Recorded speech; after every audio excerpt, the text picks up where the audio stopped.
Te korridori 8 kanë shfrytzuar dy elemente. Kanë shfrytzuar elementin natyror, që është e vërtetë që të rreshurat kudo në botë, vitet e fundit janë bërë ekstreme. Edhe kanë shfrytzuar elementin njerëzor. Edhe përdesa pala shqiptare nuk është futur në analiza të detajuara gjeologjike, pala tjetër është futur. Edhe unë kam biseduar me disa gjeolog, edhe thonë që kushdo që e ka mendu këtë punë ka ditur thjesht mirë ku duhet të prek.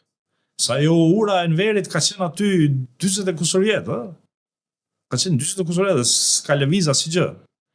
Edhe është ka qenë një lëvizje e vogël aty, një si me thonë, kanë ditur të prekin në gurin e duhur, edhe tash opinioni është i ndarë në dy pjesë. Në pjesën që thotë që është Zoti, qeveria, thotë është Zoti, gjëra dhe shembuj nga më të ndryshëm, që qëndrojnë gabimet njerëzore, jo, thonë është fuqi forcë majore, është fuqia e Zotit, ka ra shumë shi, erozioni i madh aty.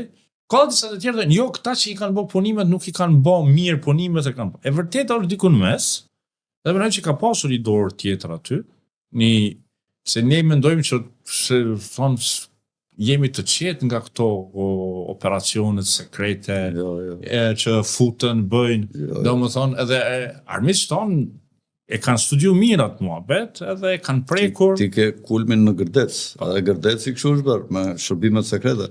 Edhe kanë prekur aty në pikë, kanë arrit dy gjëra. E gjëja e parë është që e kanë paralizuar Shqipërinë, edhe gjëja e dytë e kanë zhvlerësu besimin që perëndimi pati te Shqipëria se korridori 8 do bëhet dhe do jetë arteri e natës.